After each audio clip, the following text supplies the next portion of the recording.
মুনকিরিনে হাদিসের জামাত। যুগে যুগে মুনকিরিনে হাদিসের জামাত তাদের রং পাল্টিয়েছে, বোতল পরিবর্তন করেছে, কিন্তু মত একই থেকে গেছে। খোলস পাল্টে পাল্টে নতুন রূপে জনগণের সামনে আসতে থেকেছে। বর্তমানে হাদিস অস্বীকারের ফিতনা দুই রূপ নিয়ে বাংলাদেশে, ভারত, পাকিস্তানে তাদের কার্যক্রম পরিচালনা করছে।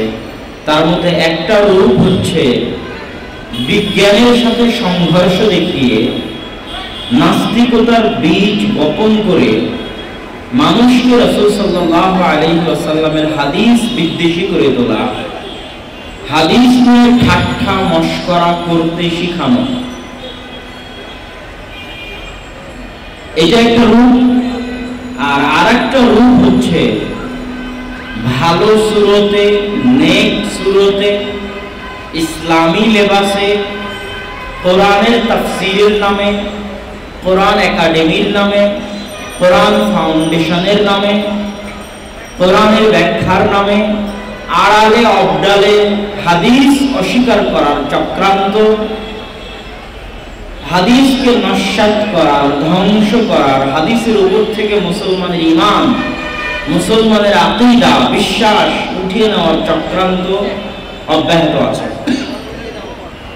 এবং আমি নিজে ব্যক্তিগতভাবে যে দুইজনকে চিনি যারা নেক সুরতে হাদিস অস্বীকার করার বীজ মানুষের অন্তরে বপন করেন, তার মধ্যে একজন হচ্ছে ডাক্তার মতিয়ার রহমান, আর আরেকজনকে ইউটিউবে যারা থাকে, ফেসবুকে যারা থাকে সবাই চিনে। আগে নাস্তিক ছিল, বর্তমানে ইসলামের রূপ ধারণ করেছে, কিন্তু ইসলামের রূপ ধারণ করে হাদিসকে ছোট করে দেখানোই তার উদ্দেশ্য। তার নাম হচ্ছে মুফাসসির ইসলাম।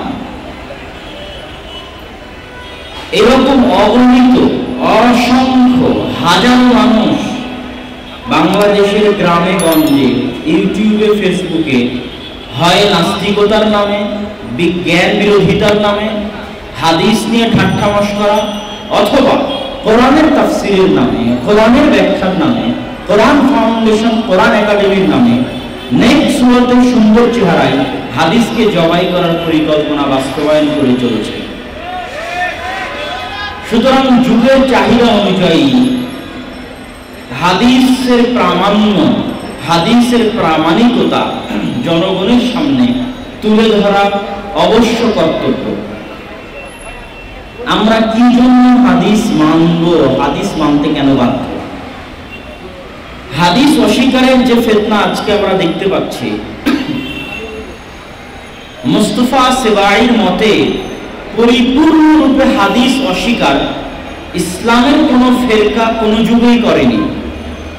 গত 200-300 বছরে অরিয়েন্টালিস্ট বা প্রাচ্যবিদ, যারা জন্মগত ইহুদি, জন্মগত খ্রিস্টান, কিন্তু গবেষণা করে কোরআন এবং হাদিস নিয়ে। অরিয়েন্টালিস্টদের কিছু ভালো কাজও আছে। কোরআন হাদিস গবেষণা করতে গিয়ে তারা এমন কিছু কাজের আঞ্জাম দিয়েছে, যেই কাজের শুরুটা যদিও মুসলিম উম্মাহ করেছিল, কিন্তু শেষটা তাদের হাত দিয়ে হয়েছে। যেমন আল মু'জামুল মুফাহরাস লিআলফাযিল হাদিস, হাদিসের শব্দগুলোকে ডিকশনারি আকারে সাজানো।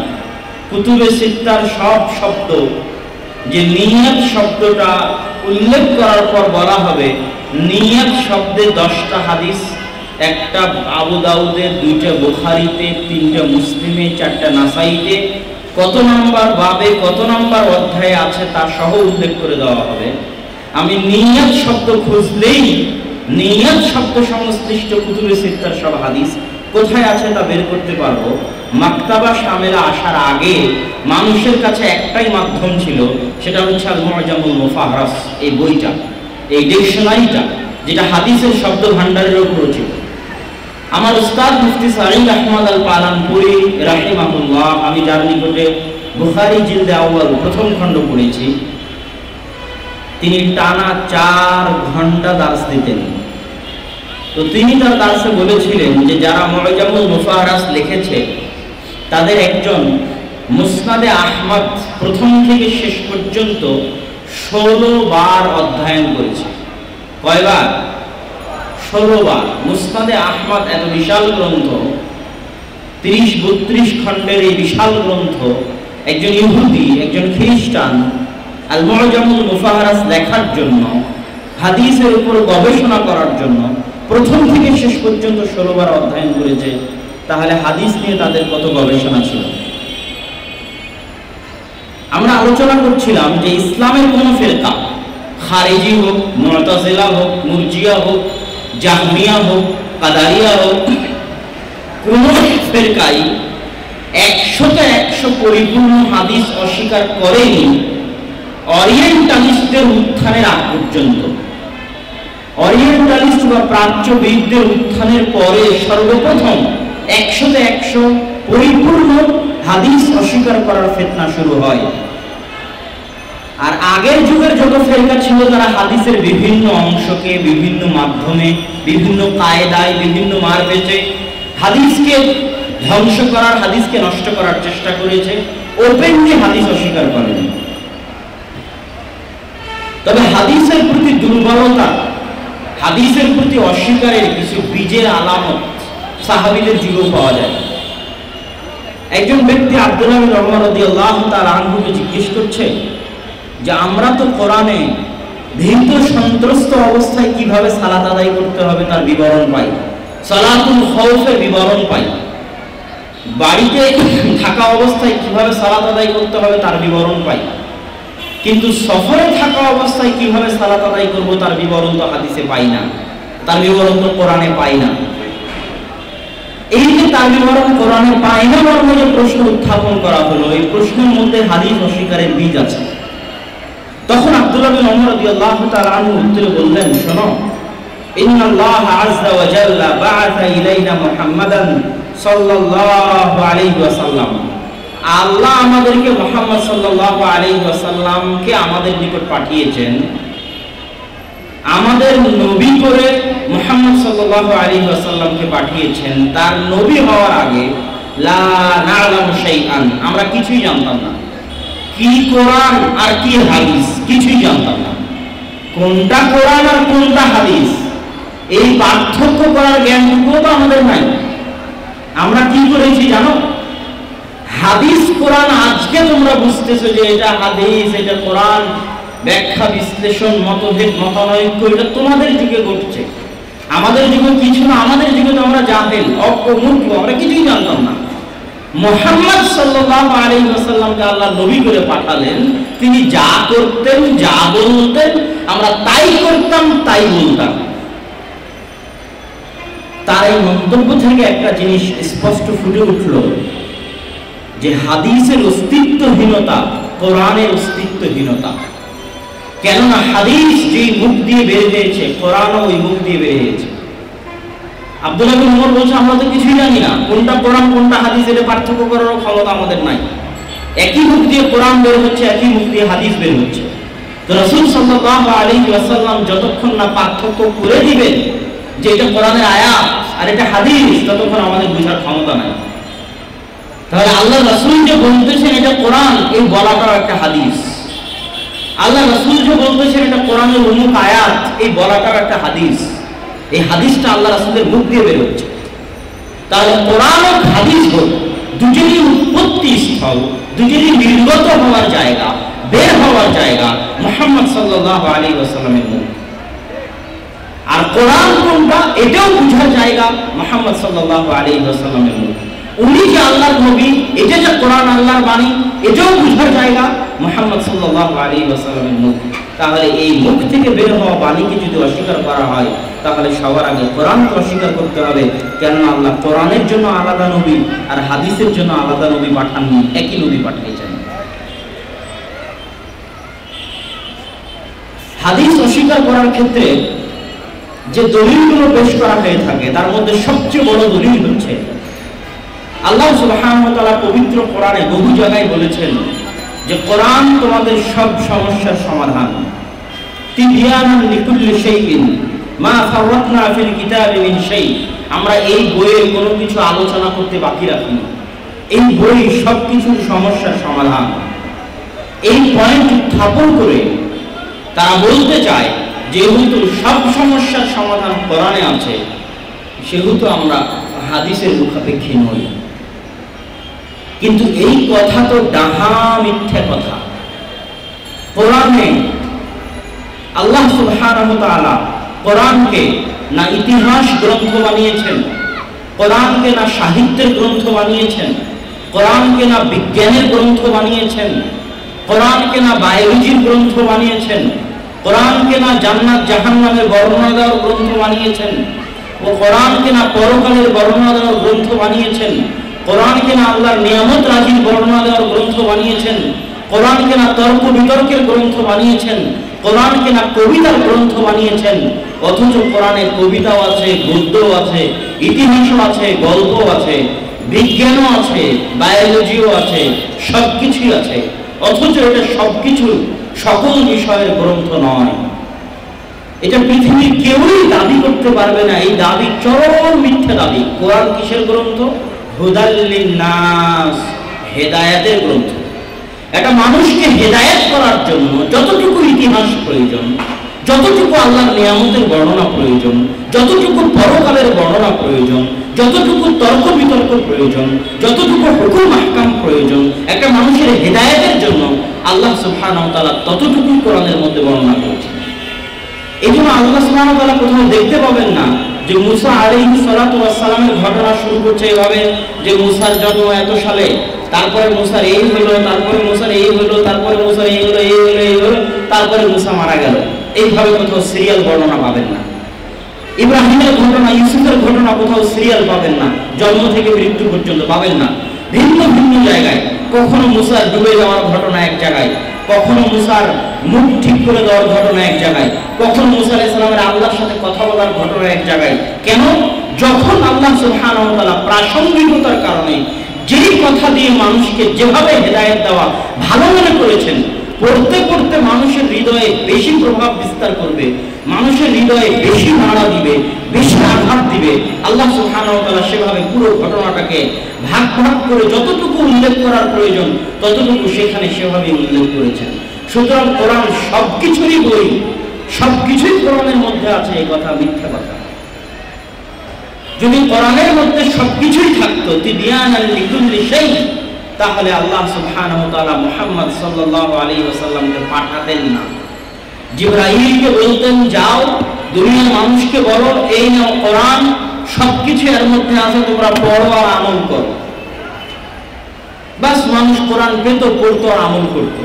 তা না করে আল্লাহ সুবহানাহু ওয়া তাআলা কোরআন একবারে তো অবতীর্ণ করেননি, একজন মানুষ পাঠিয়েছেন নবী করে। সেই মানুষের মাধ্যমে দীর্ঘ 23 বছর আস্তে আস্তে ধীরে ধীরে পুরো কোরআন অবতীর্ণ করেছেন। তাহলে 23টা বছর যে মানুষটা রাস্তাঘাটে পরিশ্রম করছে কোরআন নেওয়ার জন্য, কোরআন বুঝানোর জন্য, যুদ্ধ করছে, বিগ্রহ করছে, মানুষকে শিখাচ্ছে, তার এই যুদ্ধ, বিগ্রহ, পরিশ্রম, দুঃখ, কষ্ট, অত্যাচার, নির্যাতন, এগুলোর কি কোনো মূল্য নাই? এগুলোর যদি কোনো মূল্য না থাকে তাহলে আল্লাহ তাকে পাঠালেন কেন? অবশ্যই এগুলোর মূল্য আছে, এই জন্য আল্লাহ তাকে পাঠিয়েছেন। আর সেই মূল্যটাই হচ্ছে মুহাম্মদ সাল্লাল্লাহু আলাইহি ওয়াসাল্লাম। কোরআন হচ্ছে মূল টেক্সট, আর মুহাম্মদ সাল্লাল্লাহু আলাইহি ওয়াসাল্লাম বাস্তবে, প্র্যাকটিক্যালি, মুখের কথায়, নিজের আমলে, সাহাবীদের প্রশিক্ষণ দিয়ে এই কোরআনের ব্যাখ্যা করে দিয়ে যাবেন। এটা তার দায়িত্ব, 23 বছরের দায়িত্ব। এই জন্য ধীরে ধীরে কোরআন অবতীর্ণ হয়েছে। আজকে এসে আপনি যদি বলেন শুধু কোরআন বাকি সব বাদ, তাহলে আল্লাহ রাসূলের ওই 23 বছরের জীবনকে আপনি অপমান করলেন। আল্লাহ রাসূলের ওই 23 বছরের কষ্টকে, দুঃখকে, অত্যাচার, নির্যাতনকে, যুদ্ধ, বিগ্রহকে, জুলুমকে সহ্য করাকে, দাওয়াতকে, প্রচারকে, ব্যাখ্যাকে আপনি পদদলিত করলেন। এটা করে আপনার ঈমান থাকতে পারে না। ওই 23 বছরের মূল্য আছেই, আর সেই মূল্যটা আল্লাহ সুবহানাহু ওয়া তাআলা হেফাজত করেছেন হাদিসের মধ্যে দিয়ে। কেউ যদি বলে যে কোরআন সবকিছুর সমাধান, তাহলে বুঝতে হবে সবকিছুর মৌলিক সমাধান। মৌলিক মানে এমন কোনো বিষয় পাবেন না যেই বিষয়ের মৌলিক সমাধান কোরআনে নাই। আপনার জীবনের সব সমস্যার মৌলিক সমাধানগুলো কোরআনে আছে। যেমন কোরআন আপনাকে একটা সমাধান দিয়ে দিয়েছে, সেটা কি? ওয়া মা আতাকুমুর রাসূলু ফাখুযুহু ওয়া মা নাহাকুম আনহু ফান্তাহু। মুহাম্মদ সাল্লাল্লাহু আলাইহি ওয়াসাল্লাম যা নিয়ে আসে তার উপর আমল করো, আর যা তোমাদের থেকে বাধা দেয় তা থেকে বিরত থাকো। তাহলে কোরআন বলছে আমাকে আল্লাহ রাসূলকে অনুসরণ করতে হবে, তাহলে আল্লাহর রাসূলের অনুসরণও কোরআনের অনুসরণের অন্তর্ভুক্ত। তাহলে আল্লাহ রাসূল 23 বছরে যা শিখালেন তাও কোরআনের অন্তর্ভুক্ত। কেননা কোরআন বলছে ওই 23 বছরের উপর আমল করতে, ওই 23 বছরকে মানতে, তাহলে ওটাও কোরআনের অন্তর্ভুক্ত হয়ে গেল। তাহলে মূলটা কোরআনে, কিন্তু বিস্তারিত ব্যাখ্যা রাসূল সাল্লাল্লাহু আলাইহি ওয়াসাল্লামের জীবনে। সম্মানিত উপস্থিতি, আমরা দেখলাম কোরআনের অস্তিত্বহীনতা, হাদিসের অস্তিত্বহীনতাই কোরআনের অস্তিত্বহীনতা। 2 নম্বরে দেখলাম রাসূল সাল্লাল্লাহু আলাইহি ওয়াসাল্লামের 23 বছরের জীবনের প্রয়োজন রয়েছে। আল্লাহ সুবহানাহু ওয়া তাআলা পবিত্র কোরআনে ঘোষণা দিয়েছেন যে আপনাকে কোরআন শেখানো আপনার দায়িত্ব। 3 নম্বর, হাদিসবিহীন কোরআন অসম্পূর্ণ, হাদিসবিহীন ইসলামী শরীয়ত অচল, হাদিসবিহীন ইসলামী শরীয়ত অসম্পূর্ণ অচল, কোরআন অসম্পূর্ণ অচল। আল্লাহ সুবহানাহু ওয়া তাআলা কোরআন মাজিদে বলেছেন হুররিমাত আলাইকুমুল মাইতাতু ওয়াজ জামু ওয়া লাহমুল খিনজির, তোমাদের জন্য হারাম করে দেওয়া হয়েছে মৃত জিনিস, তোমাদের জন্য হারাম করে দেওয়া হয়েছে রক্ত। অথচ আমরা মৃত মাছ খাই, অথচ আমরা কলিজা খাই, অথচ কলিজা হচ্ছে রক্তপিণ্ড। তাহলে কোরআনের বর্ণনা অনুযায়ী মৃত মাছ হারাম, কোরআনের বর্ণনা অনুযায়ী কলিজা খাওয়া হারাম। কিন্তু যেহেতু হাদিসবিহীন কোরআন অসম্পূর্ণ, ইসলামী শরীয়ত অসম্পূর্ণ, হাদিসে রাসূল সাল্লাল্লাহু আলাইহি ওয়াসাল্লাম বলে গেছেন তোমাদের জন্য 2টি মৃত জিনিস হালাল। টিকটিক, ফড়িং জাতীয় যে প্রাণী আছে আফ্রিকার মরুভূমি অঞ্চলগুলোতে পাওয়া যায়, সেই টিকটিক মৃত হলেও তোমাদের জন্য খাওয়া হালাল। উগান্ডার দেশগুলোতে সফর করতে গেলে ওই টিকটির রান্নাই মেহমানকে, সবচেয়ে ভালো মেহমানকে ওই রান্নাই খাওয়ানো হয়। যেমন বাংলাদেশে মাছ খাওয়ানো হয় সবচেয়ে ভালো মেহমানকে। তো ওই হাদিসে রাসূল সাল্লাল্লাহু আলাইহি ওয়াসাল্লাম স্পষ্ট করলেন যে কোরআনের সব মৃত জিনিস হারাম, কিন্তু মাছ মৃত হালাল, টিকটি ফড়িংয়ের মতো প্রাণী মৃত হালাল, হৃৎপিণ্ড রক্ত হালাল, কলিজার রক্ত হালাল। এটা রাসূল সাল্লাল্লাহু আলাইহি ওয়াসাল্লাম ওই হাদিস দিয়ে স্পষ্ট করলেন।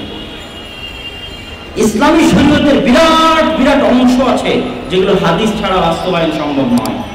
যেমন একটা মানুষ মৃত্যুবরণ করবে, মৃত্যুবরণ করার পর থেকে নিয়ে তার কবর পর্যন্ত এই দীর্ঘ সময়ে, মৃত্যুবরণের সময় তাকে কি বলতে হবে, মৃত্যুবরণ করার পরে কিভাবে গোসল দিতে হবে, কিভাবে তাকে কাফনের কাপড় পরাতে হবে, কিভাবে তার জানাজার সালাত হবে, কিভাবে ইমাম দাঁড়াবে, তাকে কোথায় রাখা হবে, কিভাবে কবরে নিয়ে যাওয়া হবে, কবর কিভাবে খোঁড়া হবে, কবরে কিভাবে নামানো হবে, কবরে নামানোর সময় কি বলতে হবে, এই যে মৃত্যুবরণ থেকে কবর পর্যন্ত একটা বিশাল অংশ।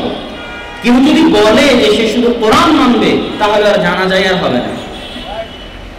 কথা কি আমার বুঝতে পারছেন? ওকে তখন হিন্দু খ্রিস্টানের মতো মাটি দিতে হবে, কোনো উপায় থাকবে না। কেননা মৃত ব্যক্তির মৃত্যুবরণের পর থেকে নিয়ে কবর পর্যন্ত দীর্ঘ অংশের বিস্তারিত বিবরণ শুধু হাদিসেই আছে। তাহলে আমরা মুসলমানরা যদি বলি শুধু কোরআন মানবো, হাদিস মানবো না, তাহলে মরার পরে আমার লাশ কাফন দাফন হবে কিভাবে? যে হাদিস অস্বীকারী তার লাশ তাহলে হিন্দু, ইহুদি, বৌদ্ধ, খ্রিস্টান তাদের সাথে দাফন করতে হবে। কোরআন ব্যতীত, হাদিস ব্যতীত ইসলামী শরীয়ত অচল। এটা আমরা বাহ্যিকভাবে বোঝানোর চেষ্টা করলাম। এরকম অগণিত অসংখ্য, যেমন যাকাত, আল্লাহ সুবহানাহু ওয়া তাআলা কোরআনে যাকাতের কথা বলেছে, কিন্তু কত টাকা যাকাত, কয় কেজি ধানে চাউলে কত টাকা ওষুধ, কয়টা গরুতে কয়টা গরু যাকাত, কয়টা উটে কয়টা উট যাকাত, কত ভরি স্বর্ণতে কত ভরি স্বর্ণ যাকাত, কত ভরি রৌপ্যে কত ভরি রৌপ্য যাকাত, এগুলো বিস্তারিত বিবরণ কোরআনে নাই, হাদিসে আছে। আল্লাহ সুবহানাহু ওয়া তাআলা হজ করতে বলেছেন, কিন্তু হজ কিভাবে করতে হবে এটা রাসূল সাল্লাল্লাহু আলাইহি ওয়াসাল্লাম যেভাবে হজ করিয়ে দেখে গেছেন, ওই দেখানো পদ্ধতি ছাড়া দুনিয়াতে কেউ হজ করতে পারবে না।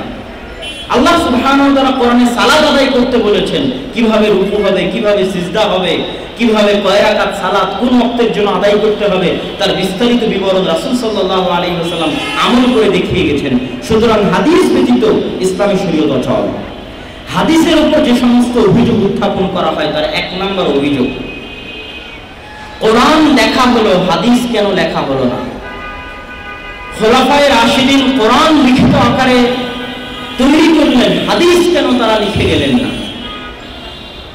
এটা হচ্ছে এক নম্বর অভিযোগ। এই অভিযোগের প্রথম উত্তর, কোরআন সংরক্ষণের ভিত্তিও লেখা নয়, কোরআন সংরক্ষণের ভিত্তিও হিফজ বা স্মৃতিশক্তি। যদি কোরআন সংরক্ষণের ভিত্তি লেখা হতো তাহলে রাসূল সাল্লাল্লাহু আলাইহি ওয়াসাল্লাম তার জীবদ্দশায় পুরো কোরআন লেখে কমপ্লিট করে সাহাবীদেরকে দিয়ে যেতেন, কিন্তু তিনি সেটা করেননি। কোরআন যতটুকু লেখা হয়েছে অতটুকু মুখস্থ করার জন্য লেখা হয়েছে। একটা পাতায় একজন লিখেছে, লিখে অমুক মুখস্থ করেছে, তার মুখস্থ হলে আরেকজনকে দিয়েছে, সে মুখস্থ করেছে, তার মুখস্থ হলে আরেক সাহাবীকে দিয়েছে, সে মুখস্থ করেছে। এই মুখস্থ করার সুবিধার জন্য আলাদা আলাদা খণ্ড খণ্ড জায়গায় বিভিন্ন জায়গায় ছিটিমিটি করে লেখা হয়েছে, সংরক্ষণের জন্য নয়, সংরক্ষণ স্মৃতিশক্তিতে। তার দ্বিতীয় প্রমাণ, সংরক্ষণ যে কোরআনের সংরক্ষণ যে লেখা নয়, কোরআনের সংরক্ষণ যে স্মৃতিশক্তি, তার দ্বিতীয় প্রমাণ হচ্ছে যখন কোরআন সংরক্ষণের সিদ্ধান্ত নেওয়া হলো তখন সাহাবীরা বলেছিলেন, কাইফা আফআলু শাইআন লাম ইয়াফআলহু রাসূলুল্লাহ সাল্লাল্লাহু আলাইহি ওয়াসাল্লাম, ওই কাজ আমি কিভাবে করব যেই কাজ রাসূল সাল্লাল্লাহু আলাইহি ওয়াসাল্লাম করেননি। এবং ওমর রাদিয়াল্লাহু তাআলা আনহু যখন আবু বকর রাদিয়াল্লাহু তাআলা আনহুকে প্রস্তাব দিলেন কোরআন লেখা, তখনও তিনি কি জন্য প্রস্তাব দিলেন? ওমর রাদিয়াল্লাহু তাআলা আনহু বলেন, ইন্নাল কাতলা ক্বাদ ইস্তাহাররা বিকুররাইল কোরআন ইয়াওমাল ইয়ামামা, ইয়ামামার যুদ্ধে 70-এর অধিক হুফাজে কোরআন মারা গেছে। এভাবে যদি প্রত্যেক যুদ্ধে হুফাজে কোরআন মারা যেতে থাকে, লা আখশা আন ইস্তাহাররাল কাতলু বিল কুররা ফিল মাওয়াতিন কুল্লিহা ফায়াযহাব কুরআনুন কাসীরুন ওয়া ইন্নী আরা আন তা'মুরা বিজামিল কোরআন। এভাবে যদি যুদ্ধে যুদ্ধে হাফেজে কোরআন মারা যায় তাহলে আমি আশঙ্কা করতেছি কোরআন হারিয়ে যাবে। তাহলে এতদিন পর্যন্ত কোরআন কিসের উপর ভিত্তি করে টিকেছিল? স্মৃতিশক্তির উপর, হুফাজদের হিফজের উপর। সুতরাং যে দাবি করতেছে কোরআন কেন লেখা হলো সংরক্ষণের জন্য, হাদিস কেন লেখা হলো না, এই দাবি মিথ্যা। কোরআনও সংরক্ষণ করা হয়েছে হিফজ দিয়ে, লেখার কোনো বালাই ছিল না। দ্বিতীয়ত, হাদিস কোরআন যেভাবে আলাদা আলাদা অসম্পূর্ণ লেখার দলিল পাওয়া যায়, হাদিসও আলাদা আলাদা অসম্পূর্ণ লেখার দলিল পাওয়া যায়। আব্দুল্লাহ বিন আমর বিন আস রাদিয়াল্লাহু তাআলা আনহু থেকে বর্ণিত, তিনি বলেন, আমি রাসূল সাল্লাল্লাহু আলাইহি ওয়াসাল্লাম আকতুবু কুল্লা শাইইন আসমাউহু মিন রাসূলিল্লাহ, আল্লাহ রাসূলের মুখ থেকে যা শুনতাম আমি তাই লিখতাম। তো আমাকে কুরাইশরা নিষেধ করলো যে রাসূল সাল্লাল্লাহু আলাইহি ওয়াসাল্লাম একজন মানুষ মাত্র, তিনি রাগের মাথায় কথা বলেন, সন্তুষ্ট অবস্থায় কথা বলেন, তার সব কথা তুমি লিখিও না। আমি এই কথাটা রাসূল সাল্লাল্লাহু আলাইহি ওয়াসাল্লামকে জানালে আল্লাহ রাসূল বললেন, ফাআউমা বিইসবাইহি ইলা ফি, রাসূল সাল্লাল্লাহু আলাইহি ওয়াসাল্লাম তার আঙ্গুল দিয়ে তার মুখের দিকে ইশারা করে বললেন, উক্তুব আব্দুল্লাহ বিন আমর বিন আস, তুমি লেখো। ফাওয়াল্লাযী নাফসি বিয়াদি, ওই সত্তার শপথ যার হাতে আমার প্রাণ রয়েছে, মা ইয়াখরুজু মিনহু ইল্লা হক, আমার এই মুখ দিয়ে সত্য ব্যতীত কিছুই বের হয় না। আল্লাহু আকবার।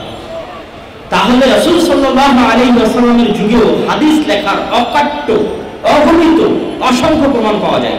বিদায় হজ্জের ভাষণ রাসূল সাল্লাল্লাহু আলাইহি ওয়াসাল্লাম ভাষণ শেষ করলেন, আবু সাদ নামে একজন এসে আল্লাহ রাসূলকে বলতেছে, আল্লাহ রাসূল আপনার এই বক্তব্যটা আমাকে লিখে দেন, এত ভালো বক্তব্য আমি ভুলে যেতে পারি। তখন রাসূল সাল্লাল্লাহু আলাইহি ওয়াসাল্লাম সাহাবীদের বললেন, উক্তুবু ইয়া আবি সাদ, তোমরা আবু সাদকে আমার বিদায় হজ্জের এই বক্তব্য লিখে দাও। রাসূল সাল্লাল্লাহু আলাইহি ওয়াসাল্লাম তার জীবদ্দশায় ইয়ামানবাসীর নিকটে ফারায়েজ, সুনান, দিয়াত, কিভাবে বিচার আচার করতে হবে, মদ পান করলে কয় লাঠি, জেনা করলে কয় লাঠি, কি করলে হাত কাটতে হবে, এই যে বিভিন্ন দিয়াতের বর্ণনা, বিভিন্ন ফরজের বর্ণনা, এগুলো তিনি লিখে ইয়ামানবাসী, রাসূল সাল্লাল্লাহু আলাইহি ওয়াসাল্লাম চিঠি লিখেছিলেন বড় বড় বাদশার উদ্দেশ্যে, সেই চিঠিগুলো সংরক্ষিত ছিল। তো রাসূল সাল্লাল্লাহু আলাইহি ওয়াসাল্লামের যুগে হাদিস লেখার প্রমাণ পাওয়া যায়। সুতরাং আল্লাহ রাসূলের যুগে হাদিস লেখা হয়নি, কেন লেখা হলো না, এটাও ডাহা মিথ্যা কথা। তাহলে প্রথমত আমাদের মনে রাখতে হবে কোরআন এবং হাদিস উভয়টার সংরক্ষণের ভিত্তি স্মৃতিশক্তি। আরব জাতি লিখতে অভ্যস্ত ছিল না। আরব জাতি বংশের পর বংশের নাম মুখস্থ রাখতো মাথায়, উটের বংশের পর বংশের নাম মুখস্থ রাখতো মাথায়, হিসাব করতো মাথায়, এত টাকা ব্যবসা বাণিজ্যের সব হিসাব থাকতো মাথায়। আরব জাতি ছিল তুফান স্মৃতিশক্তির অধিকারী। তারা লেখায় অভ্যস্ত ছিল না, উম্মি কওম, যারা লেখা জানতো না। সুতরাং তাদের ক্ষেত্রে এই অভিযোগ উত্থাপন করা ভিত্তিহীন। তারপরের পয়েন্ট,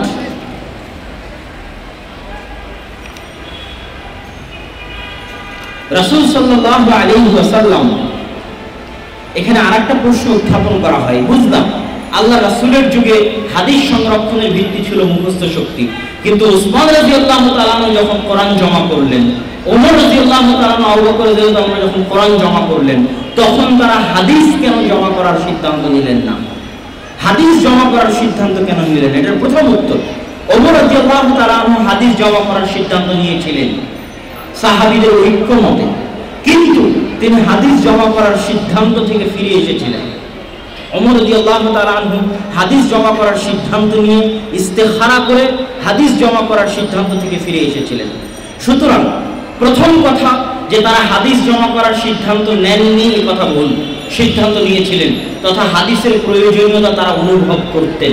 দ্বিতীয়ত, ওমর রাদিয়াল্লাহু তাআলা হাদিস জমা করার সিদ্ধান্ত নেওয়ার পর ইস্তেখারার মাধ্যমে কি জন্য হাদিস জমা করার সিদ্ধান্ত থেকে বেরিয়ে আসতেন? তার একটা যৌক্তিক জবাব, যেটা স্বাভাবিক মানুষের জন্য বোঝা সম্ভব, সহজ। আজকে আমি আপনাদের সামনে বক্তব্য দিচ্ছি, বক্তব্য দিতে দিতে আমি আমার পিতা বা আমি আমার কোনো গুরু বা আমার কোনো উস্তাদ বা কোনো শিক্ষক, তার আমি মন্তব্য আপনাদের সামনে পেশ করতেছি বক্তব্যের মধ্যে খুব বেশি করে। এখন দেখা গেল যে আমি মারা গেলাম, তো আমি মারা যাওয়ার পর যেহেতু আপনাদের সাথে আমার উঠা বসা বেশি, আমার চলাচল বেশি, আমার থাকা খাওয়া বেশি, সেহেতু আপনারা আমাকে বেশি মিস করবেন। তার চাইতে আমি যেই টিচারের কথা, যেই শিক্ষকের কথা আপনাদের সামনে বারবার বলতাম, তার চাইতে আপনারা আমাকে বেশি মিস করবেন। এই জন্য যে আপনাদের সাথে সরাসরি উঠা বসা আমার, তার নয়। এখন যদি আপনাদেরকে উপর চাপিয়ে দেওয়া হয় যে আপনারা আমার কথা জমা করা শুরু করেন, তাহলে আপনারা আমার ওই টিচারের কথাগুলো ভুলে গিয়ে, তার নসিহত, তার গুরুত্ব ভুলে গিয়ে, আমার ভালোবাসার আধিক্যতার কারণে আপনারা আমার জিনিসগুলো নিয়ে ব্যস্ত হয়ে যাবেন। রাসূল সাল্লাল্লাহু আলাইহি ওয়াসাল্লামের মৃত্যুর পরে যদি আবু বকর, ওমর রাদিয়াল্লাহু তাআলা সিদ্ধান্ত নিতেন যে আমরা হাদিস জমা করব, কোরআন নয়, তাহলে সব সাহাবী হুমড়ি খেয়ে পড়ে যেত হাদিস জমা করার জন্য।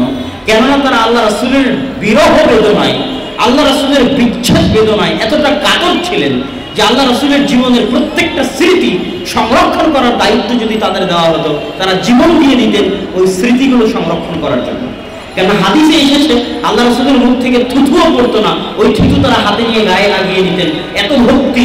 রোমান সাম্রাজ্যের সম্রাটের যারা দরবারে থাকে তারা তাদের বাদশাকে করতো না, কিসরার সম্রাটের যারা দরবারে থাকে তারা তাদের বাদশাকে করতো না। যেই ভক্তি সাহাবায়ে কেরাম রাসূল সাল্লাল্লাহু আলাইহি ওয়াসাল্লামকে করতেন। তখন কি হতো? হাদিস জমা হতো ঠিকই, কিন্তু কোরআন অবহেলিত হয়ে থেকে যেত। আর যদি বলা হতো যে না, কোরআনও মুখস্থ করো, কোরআনও জমা করো, হাদিসও জমা করো, তো নতুন নতুন ইসলাম কেবল এসেছে, কেবল ইসলামের প্রাথমিক শুরু অবস্থা। এই অবস্থায় মানুষ হাদিস আর কোরআনের মধ্যে খালাত মালাত বিকৃতি ঘটিয়ে দিত, যেটা মুসার কওমের সাথে ঘটেছে, যেটা ঈসার কওমের সাথে ঘটেছে। অতীতে এমন কোনো কওম নাই যে কওম তাদের নবী রাসূলের রেখে যাওয়া কিতাবের মধ্যে বিকৃতি ঘটায়নি। যদি আবু বকর, ওমর কোরআন আর হাদিসকে একসাথে জমা করার জন্য চাপ দিয়ে দিতেন, তাহলে কোরআন এবং হাদিসের মধ্যে বিকৃতি ঘটতেই ঘটত। এই জন্য তাদের প্রথম পদক্ষেপ ছিল, ফার্স্ট প্রায়োরিটি ছিল, যেহেতু দিনের মূল ভিত্তি কোরআন, অতএব তাদের কোরআন জমা করো। আর হাদিস তো সংরক্ষিত থাকবেই। কিভাবে সংরক্ষিত থাকবে? বুখারী লেখা হচ্ছে 200 হিজরির পরে, মুয়াত্তা মালিক, তার আগে মুসান্নাফ ইবনে আবি শাইবা, তার আগে মুসান্নাফ আব্দুর রাজ্জাক, তার আগে সাহিফায়ে হাম্মাম বিন মুনাব্বিহ। সাহিফায়ে হাম্মাম বিন মুনাব্বিহ হচ্ছে সবচেয়ে পুরাতন হাদিসের লিখিত বই। সবচেয়ে পুরাতন হাদিসের লিখিত বই, যেটা আবু হুরায়রা রাদিয়াল্লাহু তাআলা আনহুর ছাত্র হাম্মাম বিন মুনাব্বিহ তথা তাবিঈদের যুগে লেখা প্রথম হাদিসের বই, প্রথম হাদিসের বই। বুখারীরও আগে, মুওয়াত্তা মালিকেরও আগে, মুসনাফ ইবনে আবি শাইবারও আগে, মুসনাফ আব্দুর রাজ্জাকেরও আগে। তাহলে আমরা সর্বোচ্চ ধরতে পারি সাহাবীদের মৃত্যু, সর্বশেষ যে সাহাবী মারা গেছে 100 হিজরি আমরা সর্বোচ্চ ধরতে পারি। এই 100 হিজরির মধ্যে হাদিস জমা করার কাজ, হাদিস লেখালেখির কাজ, হাদিসের বইয়ের কাজ শুরু হয়ে গেছে। এই 100 হিজরি পর্যন্ত হাদিস কিভাবে জমা আছে, হাদিস কিভাবে সংরক্ষিত আছে, বুখারীর হাদিস যে আল্লাহর রাসূলের হাদিস, মুওয়াত্তা মালিকের হাদিস যে আল্লাহর রাসূলের হাদিস, মুসনাফ ইবনে আবি শাইবার হাদিস যে আল্লাহর রাসূলের হাদিস, মুসনাফ আব্দুর রাজ্জাকের হাদিস যে আল্লাহর রাসূলের হাদিস, এটার গ্যারান্টি, এটা নিশ্চয়তা কোন জায়গায়? এক, রাসূল সাল্লাল্লাহু আলাইহি ওয়াসাল্লামের সম্পূর্ণ হাদিসের ভান্ডারকে আজকেও যদি আমাদের চোখের সামনে রাখা হয় তাহলে দেখা যাবে অর্ধেকের বেশি হাদিস, অর্ধেকের বেশি হাদিস রাসূল সাল্লাল্লাহু আলাইহি ওয়াসাল্লামের কর্ম, রাসূল সাল্লাল্লাহু আলাইহি ওয়াসাল্লামের কথা নয়, কর্ম। অর্ধেকের বেশি হাদিস আমি আল্লাহ রাসূলকে এটা করতে দেখেছি, আল্লাহ রাসূল এটা করেছেন, আমি আল্লাহ রাসূলকে এটা করতে দেখেছি, আল্লাহ রাসূল এটা করেছেন। অর্ধেকের বেশি হাদিস কর্ম। আজকে আপনাদের মধ্যে কোনো দিন নেই আমার সাথে যদি 1 ঘন্টা সময় কাটায় আর সে যদি আমাকে খুব বেশি ভালোবাসে, আমার সাথে কাটানো 1 ঘন্টা সময় মনে রাখার জন্য বাড়িতে বসে তাকে কি মুখস্থ করতে হবে?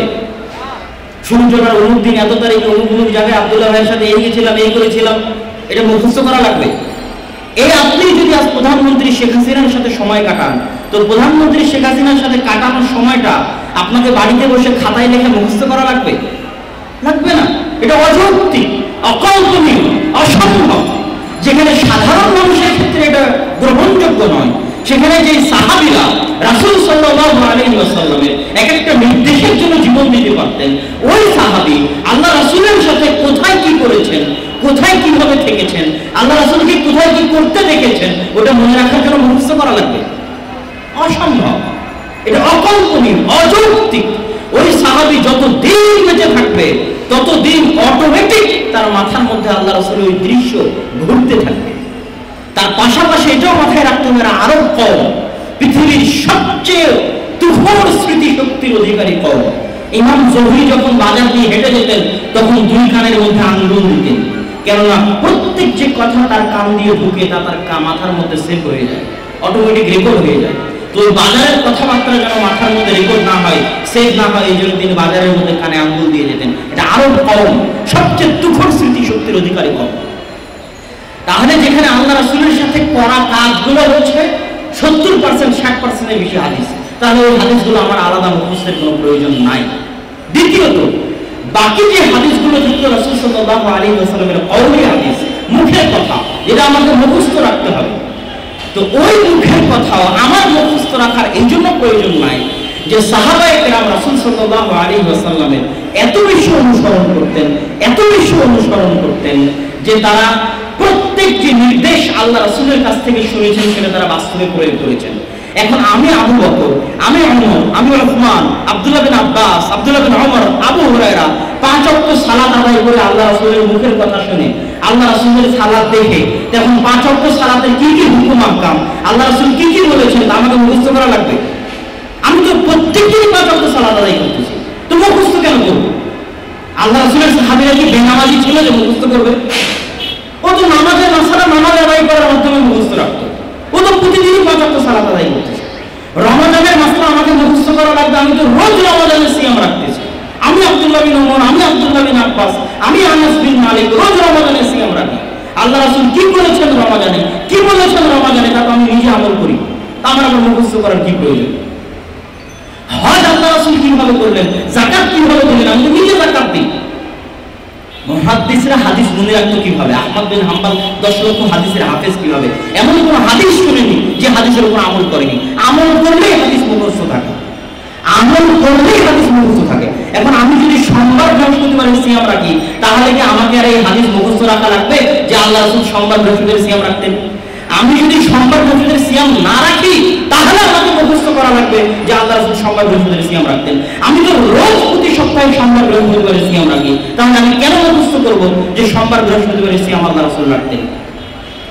সম্মানিত উপস্থিতি, তিন নম্বর পয়েন্ট চলে গেল। 4 নম্বর পয়েন্ট, একটা ইঞ্জিনিয়ার আপনাকে প্ল্যান দিল, যে এই প্ল্যানের উপর আপনি সংসদ ভবন তৈরি করবেন, এই প্ল্যানের উপর আপনি আপনার বিল্ডিং তৈরি করবেন।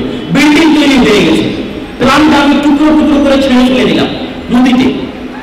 ওই বিল্ডিং দেখে আমি কি আবার প্ল্যান তৈরি করতে পারবো না? কথা বলবেন না? ওই বিল্ডিং দেখে আমি আবার প্ল্যান তৈরি করতে পারবো।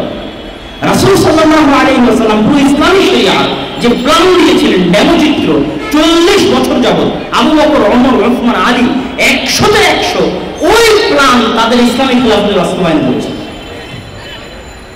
একটা হাদিসও যদি কারো মুখস্থ না থাকে, তো আবু বকর, ওমর, ওসমান, আলীর আমলের খেলাফতের জীবনে সাহাবীদের আমল দেখে, সাহাবীদের কথা দেখে, খেলাফত দেখে আবার নতুন করে হাদিস দেখা যাবে। সুতরাং 100 বছর পর্যন্ত হাদিস সুরক্ষিত ছিল, জীবিত ছিল সাহাবীদের আমলের মধ্যে, ইসলামী খেলাফতের মধ্যে। সুতরাং তুমি বলতেছো কিভাবে হাদিস সংরক্ষণ হলো, কোত্থেকে 100 বছর পর হাদিস নিয়ে আসলো? এটা উদ্ভট যুক্তি, অযৌক্তিক যুক্তি, যা মানুষের বিবেক, মানুষের চিন্তা ভাবনা গ্রহণ করতে পারে না। সম্মানিত উপস্থিতি, আমার সময় অনেক অল্প, আর হুজ্জিয়াতে হাদিসের আলোচনা অনেক লম্বা।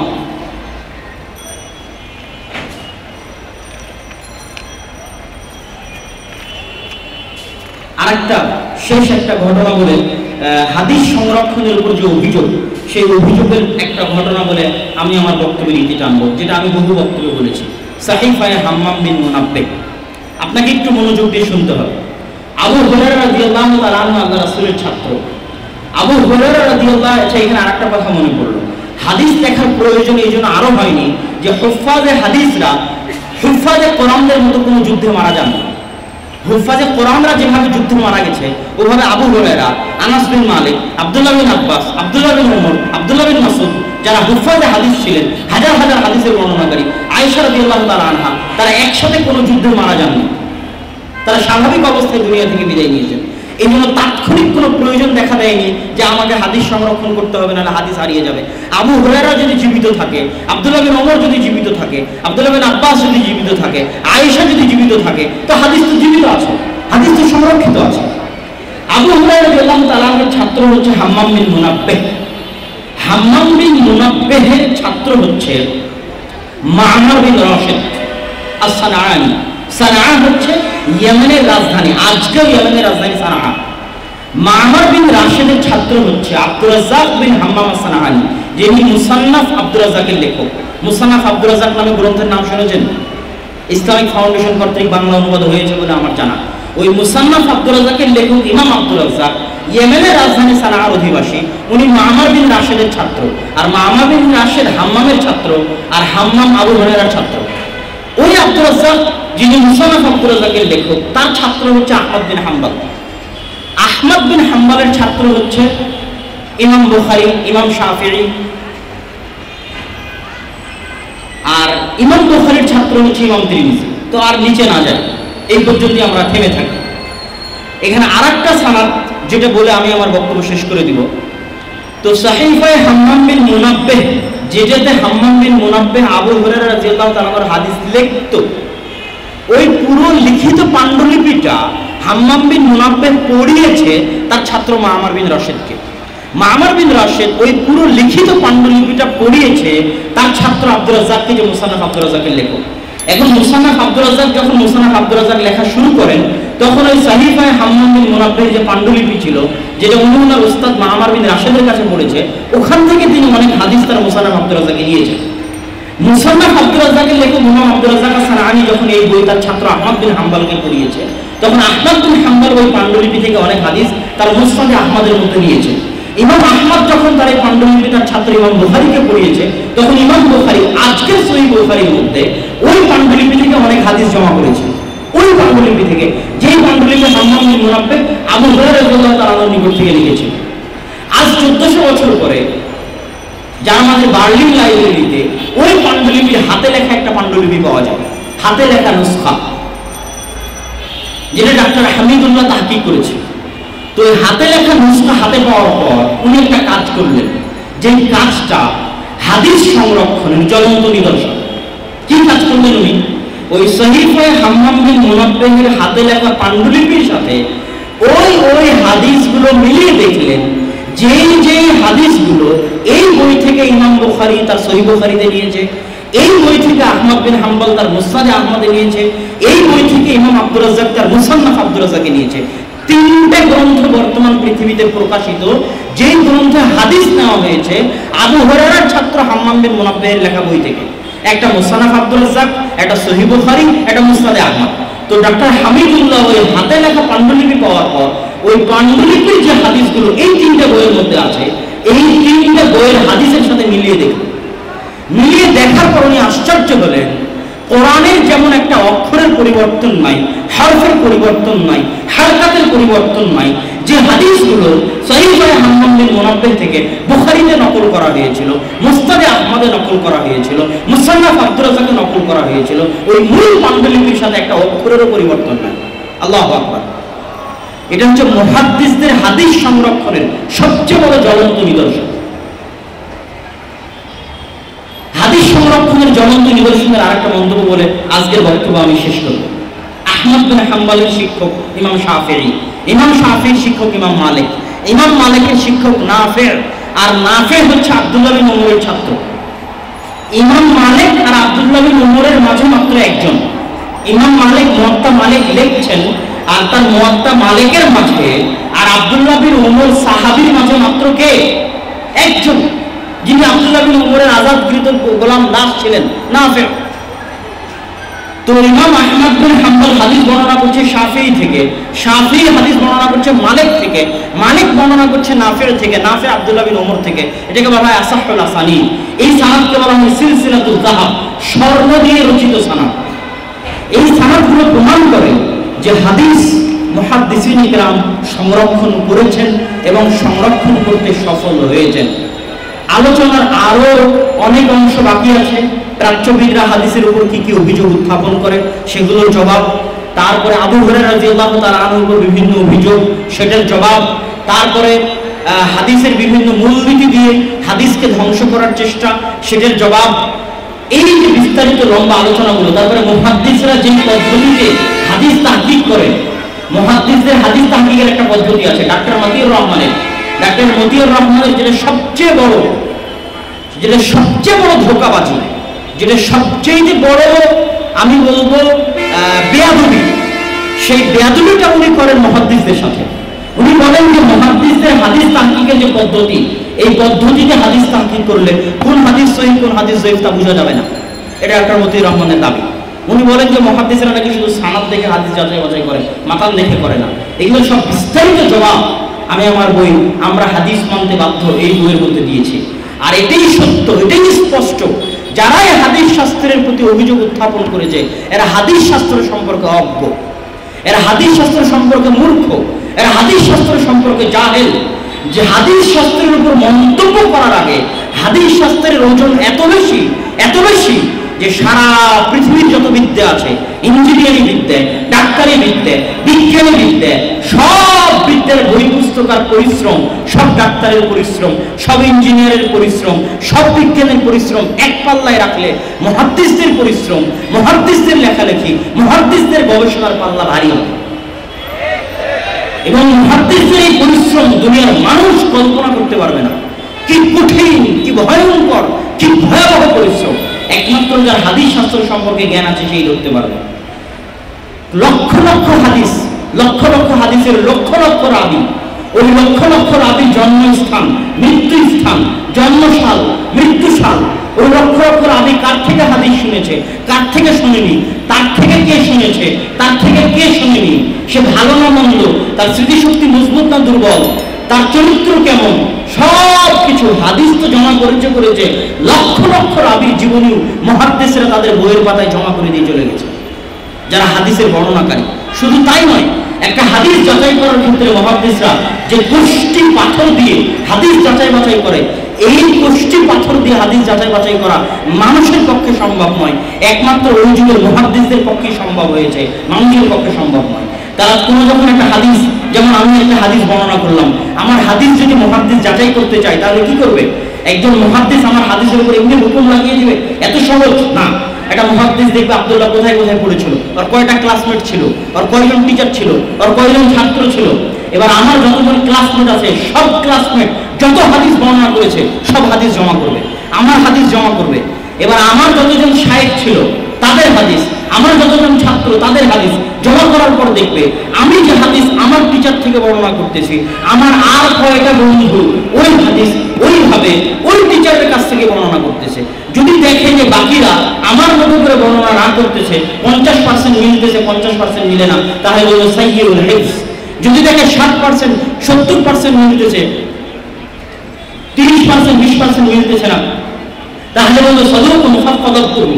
যদি দেখে 90 এর বেশি পার্সেন্ট মিলতেছে তাহলে বলবো সিকাতুন। এই যে বিশাল পরিশ্রম, তাদের মাথার সামনে একটা হাদিস আসলেই, আমি আব্দুল্লাহ একটা হাদিস বর্ণনা করলেই আজকে আমি মাক্তাবা সামেলায় দিনের পর দিন 2 দিন 3 দিন পরিশ্রম করে একটা রাবির উপর হুকুম লাগাতে পারবো, একটা হাদিসের উপর হুকুম লাগাতে পারবো, এত সহজ নয়। অথচ আহমদ বিন হাম্বলের সামনে একটা হাদিস পেশ করলে সেকেন্ডে আজকের মাক্তাবা সামেলার ক্লিকের পর ক্লিক দিও 2-3 দিনে একটা হাদিস পরিপূর্ণ তাহকিক করে কমপ্লিট করা সম্ভব নয়, এত কঠিন কাজ। অথচ আহমদ বিন হাম্বলের সামনে একটা হাদিস পেশ করলে উনি সাথে সাথেই ধরতে পারবেন এই হাদিস আল্লাহ রাসূলের হাদিস না হাদিস নয়। এর কয়েকজন বন্ধু কিভাবে হাদিস বর্ণনা করলো, শব্দের কোথায় পরিবর্তন আছে, কোথায় সমস্যা আছে, এরকম বাহরুল উলুম জ্ঞানের সাগর ছিলেন তারা। আর হাদিসের জ্ঞান হচ্ছে জ্ঞানের সাগর, লা সাহিলা লাহু, যার কোনো তীর নেই। সুতরাং যারা হাদিস শাস্ত্রের প্রতি অভিযোগ উত্থাপন করে, যারা হাদিস শাস্ত্রের প্রতি আঙ্গুল উঠায়, যারা হাদিস শাস্ত্রের প্রতি বাঁকা দৃষ্টিতে দেখে, এরা চিরদিন অপমানিত হয়েছে, কিয়ামত পর্যন্ত অপমানিত হতে থাকবে ইনশাআল্লাহ। এবং আল্লাহ রাসূলের হাদিস আল্লাহ সুবহানাহু ওয়া তাআলা যেভাবে কোরআনকে হেফাজত করেছেন, ওই একইভাবে মুহাদ্দিসদের দিয়ে, আহলুল হাদিসদের দিয়ে আল্লাহ সুবহানাহু ওয়া তাআলা গত 1400 বছরের হাদিসকে হেফাজত করেছেন। কিয়ামত পর্যন্ত হাদিসকে হেফাজত করতে থাকবেন। যে যত ষড়যন্ত্র করুক হাদিসের বিরুদ্ধে, যে যত পায়তারা করুক হাদিসের মধ্যে সরিষা ঢোকানোর, ইনশাআল্লাহ হাদিসের মধ্যে সরিষা ঢোকাতে পারবে না।